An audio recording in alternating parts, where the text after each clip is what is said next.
Hello everyone and very good morning to all of you. This is CK Yadav and I am here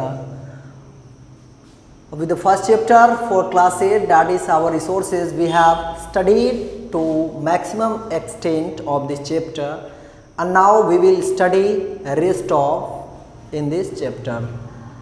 बहुत कुछ हम लोगों ने इसमें पढ़ चुका है. ये आई थिंक कि थर्ड वीडियो है आपके क्लास 8 के जो आवर रिसोर्स है, जो फर्स्ट चैप्टर है उसका ये लास्ट वीडियो होगा. इसमें हम लोग कंप्लीट करेंगे इस चैप्टर को.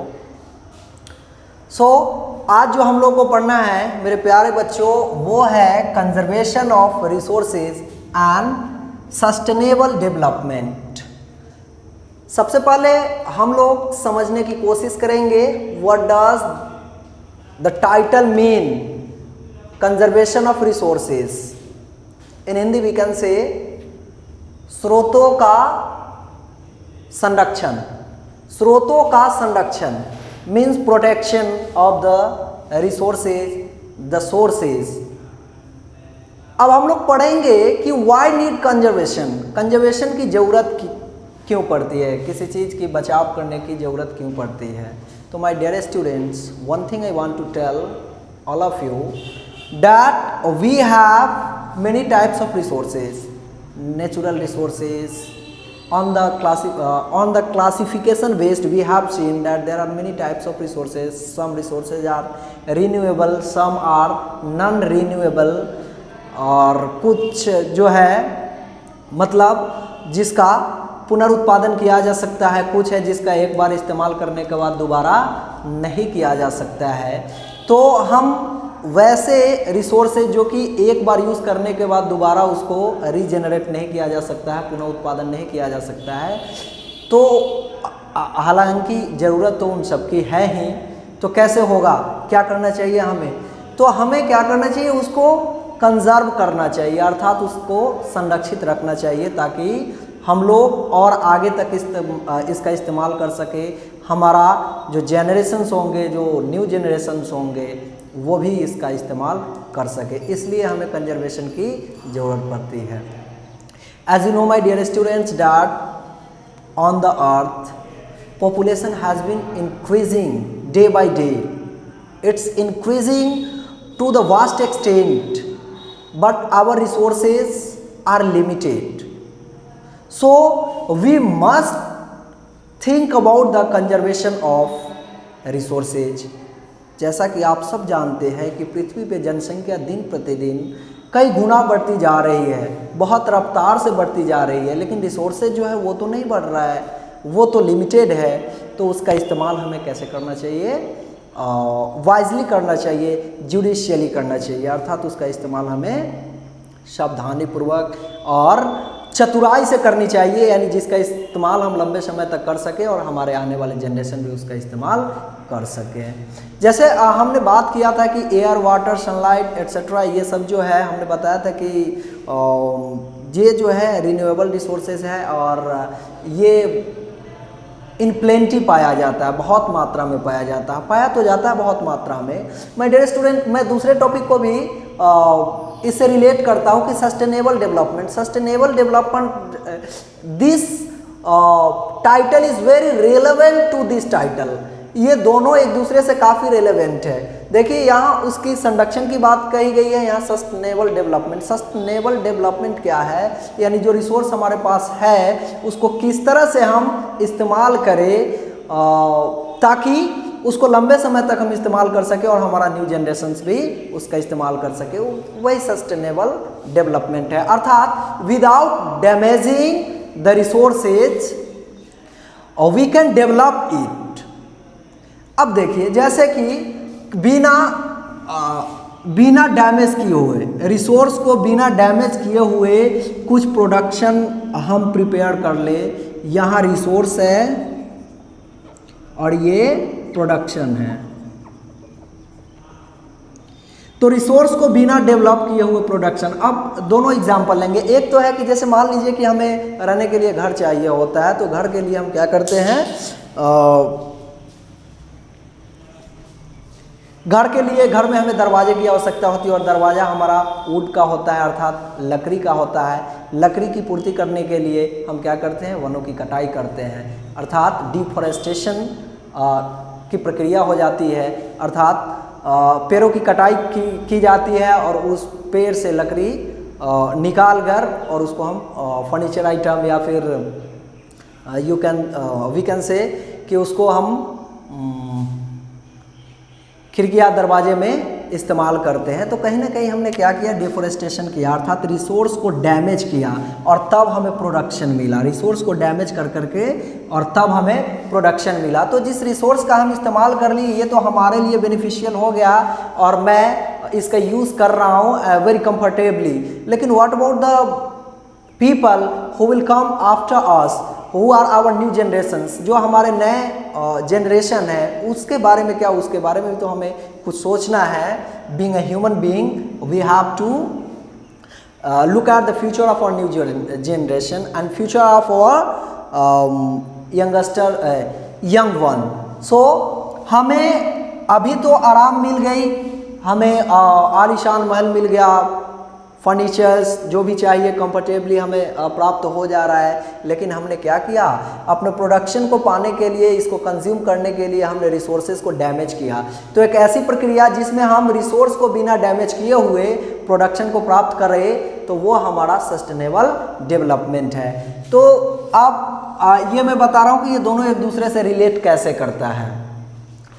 कंजर्वेशन, उसको हमको कंजर्व करना है, जितना ज़रूरत है उतना ही हमें इस्तेमाल करना चाहिए, ज़रूरत से ज़्यादा हमें नहीं इस्तेमाल करना चाहिए। दूसरी बात कि सस्टेनेबल डेवलपमेंट में मतलब जो रिसोर्सेज है जिसका हम इस्तेमाल कर रहे हैं उसको वाइजली हमें इस्तेमाल करना है, बड़ी चतुराई से इस्तेमाल करना है। जैसे अगर पानी का हम इस्तेमाल कर रहे हैं, पानी का इस्तेमाल कर रहे हैं, हमको पता है कि we can get water in plenty amount, बहुत मात्रा में हमें पानी मिलता है।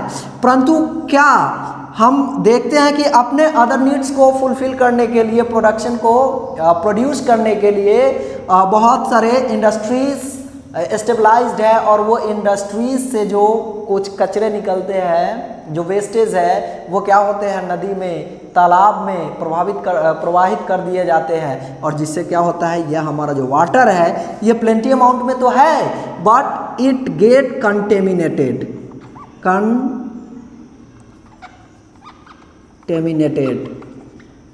ये क्या हो जाता है, गंदा हो जाता है and that is not liable to be use again, और इसका इस्तेमाल दोबारा हम नहीं करते हैं क्योंकि ये गंदा हो चुका है। तो फिर इसका इस्तेमाल कैसे करें? तो यही है हमारा सस्टेनेबल डेवलपमेंट की जो रिसोर्स है हमारा, उसका इस्तेमाल हम करें लेकिन उसको बिना डैमेज किए हुए करें।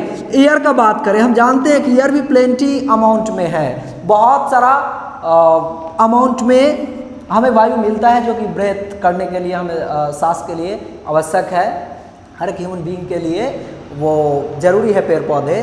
तो ये वायु भी अगर हम पॉल्यूट करते हैं, अगर अनवाइजली हम ये इस्तेमाल करते हैं, जैसे व्हीकल्स, बहुत सारे व्हीकल्स का इस्तेमाल हम लोग करते हैं। Even if we have to go for 1 kilometre 500 meters we just use our motorbike, motor car, etc. and that emits harmful gases that just contaminate the environment। वो हमारे वातावरण को क्या करता है, कंटेमिनेट कर देता है और फिर उसको हम सांस के रूप में लेते हैं। तो एयर तो है लेकिन वो कैसा कंटेमिनेटेड है, डैमेज्ड है। तो हमें ध्यान रखना है कि सस्टेनेबल डेवलपमेंट हमें होनी चाहिए, अर्थात वस्तुओं का इस्तेमाल हमें वाइजली करना चाहिए बिना उसको डैमेज किए हुए। चलिए बच्चे, अब थोड़ा सा मैं आपके बुक से बताना चाहूँगा कि the number of people of earth is increasing every day and the demand on resources is increasing too. बहुत सारे लोग पृथ्वी पे मतलब लोगों की जनसंख्या बढ़ती जा रही है और उनकी मांग भी बढ़ती जा रही है। और नेचुरल रिसोर्सेज आर लिमिटेड, लेकिन हमारी प्राकृतिक स्रोत जो है वो लिमिटेड है। Some of it can be renewed, कुछ इसमें से जो है वो रिन्यू किया जा सकता है, अर्थात उसको पुनः नया किया जा सकता है। But that takes a very long time, लेकिन वो बहुत लंबा समय लेता है। We are using up the resources faster than the renewable time required. हम लोग स्रोतों का इस्तेमाल इतना तेज़ी से कर रहे हैं जितना तेज़ी से कि वो रिन्यू होकर के नहीं आ पाएगा मेरे पास। इस वजह से हमें वाइजली इसका इस्तेमाल करना चाहिए। If we continue in the same way, अगर हम ऐसे ही इस्तेमाल करते चले जाए बिना सोचे unjudicially, then soon our resources will be completely depleted, तो हमारा रिसोर्स जो है एक दिन पूर्ण तरह से समाप्त हो जाएंगे, स्रोत समाप्त हो जाएगी। देयरफॉर कंजर्वेशन इज इम्पॉर्टेंट, अतः इसका संरक्षण बहुत ही महत्वपूर्ण है।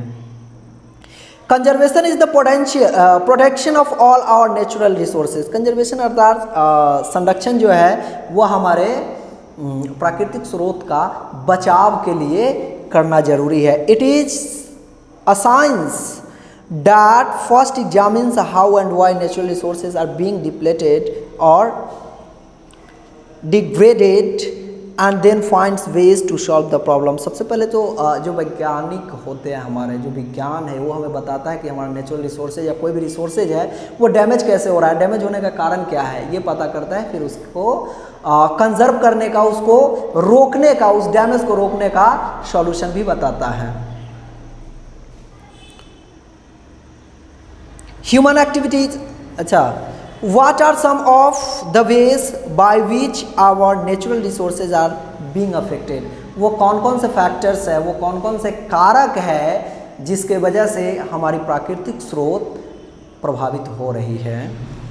The human activities have been identified as one of the main causes। प्रमुख कारणों में से एक ह्यूमन एक्टिविटीज़ अर्थात मानव क्रियाकलाप को पाया गया कि मानव क्रियाकलाप के वजह से जो है हमारे रिसोर्सेज काफ़ी डैमेज हो रहे हैं, काफ़ी प्रभावित हो रहे हैं। Consider the degradation of air through air pollution, the degradation of environment by the clearing of forests. देखिए, वायु प्रदूषण के द्वारा वायु को प्रदूषित कर देना, क्लियरिंग फॉरेस्ट द्वारा अर्थात डिफॉरेस्टेशन अर्थात वनों की कटाई के द्वारा क्या हो रहा है, बहुत सारे वनों की कटाई हो गई, हरे पेड़ पौधे नहीं है, और जो कि that are very important because they just release oxygen that is very important for any living being. Over extraction of mineral resources. अब देखिए, जरूरत से ज़्यादा मिनरल रिसोर्सेज को एक बार में निकाल लेना, हम निकाल करके एक्सपोर्ट कर देते हैं, ज़रूरत से ज़्यादा यूज़ कर लेते हैं, but we don't feel about the future generation कि या हम ही कुछ दिनों के बाद जब समाप्त हो जाएगी ये रिसोर्सेज तो क्या होगा to the human being. Involvement by the how could be prevent such activities. ऐसे एक्टिविटीज़ को हम रोक कैसे सकते हैं without affecting the livelihood of people dependent on such activities. हम इस चीज़, अब हमें सोचना ये है कि हम इन चीज़ों को अर्थात जितना बर्बादी हो रहा है, जो बहुत ज़्यादा हम इस्तेमाल कर रहे हैं, उसको कैसे रोक सकते हैं, और रोकने का भी हमें तरीका निकालना है जिससे देखना कि मानव की नीड्स भी प्रभावित ना हो, मानव को जो नीड्स है उसकी पूर्ति भी होना आवश्यक है। All the natural resources are interrelated. सारे जो है नेचुरल रिसोर्सेज क्या होते हैं, प्राकृतिक स्रोत, वो इंटर रिलेटेड होते हैं, पारस्परिक संबंध होता है उसका, एक दूसरे से वो रिलेटेड होते हैं। जैसे कि देखिए, पेड़ पौधा से हम लोग रिलेटेड है, हमसे पेड़ पौधे रिलेटेड है, तो इस तरह से another gets affected too in some way if the forests are cut down. अगर जंगल की कटाई हो जाती है, वनों की कटाई होती है, destroys the habit of wildlife, the reservoir of oxygen as well as the soil. देखिए, वनों की कटाई हो जाने के बाद मिट्टी प्रदूषित हो जाएगा, वायु प्रदूषित हो जाएगा, जो कि काफ़ी इंपॉर्टेंट है ह्यूमन बीइंग के लिए। And the resources of food and other products people dependent on the forests lose their livelihood. जो लोग जंगल पे निर्भर होते हैं वो अपना लिवलीहुड अर्थात अपनी जीवन अवस्था को खो देंगे अगर वनों की कटाई हो जाए तो। Again when air is polluted by one industry, अगर एक उद्योग से वायु प्रदूषित होता है, it affects the air people breathe over a larger area. दूर दूर तक लोग जो हवा लेते हैं उन्हें वो शुद्ध हवा नहीं मिल पाएगी। This can lead to respiratory disease of human resources, और इस वजह से जो है लोगों में श्वसन संबंधित बीमारी हो जाएगी। How do you think our world would be affected if human resources were not healthy? How do you think, आपको क्या लगता है, our world would be affected if human resources were not healthy? अगर आपको लगता है या नहीं कि अगर नेचुरल रिसोर्स जो है हमारा अगर बर्बाद होता है तो मानव का स्वास्थ्य बर्बाद होगा या नहीं, वो डैमेज होगा या नहीं? जी हाँ, बिल्कुल होगा। सस्टेनेबल डेवलपमेंट की चर्चा हम लोगों ने कर लिया है, और आपका वर्क रहेगा कि इन चीज़ों को एक बार पढ़ ले, आप थॉरली बुक को पढ़ ले, और इसका question answer you have to do yourself, because that's not very difficult. Whatever you have studied, just you have to answer the related questions of this chapter, and you have to prepare a fair copy, and when you are called you will send your notebooks to check।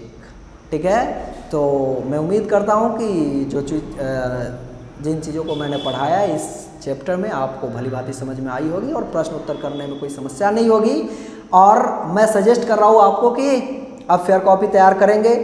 अब आपको ये भरोसे नहीं रहना है कि sir जब question answer कराएंगे तब जा करके मैं फेयर कॉपी करूँगा, नहीं। ये एसएसटी में और जो चीज़ हमने पढ़ा इसमें कुछ विशेष मुझे बताने की आवश्यकता नहीं है, मैंने पढ़ा दिया आपको, आप प्रश्न उत्तर करेंगे इसका और फेयर कॉपी कर लेंगे, और चेक के लिए आप सेंड करेंगे जब डिमांड की जाएगी फेयर कॉपी, तो ताकि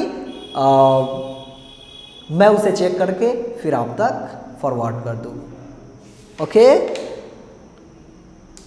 सो थैंक यू।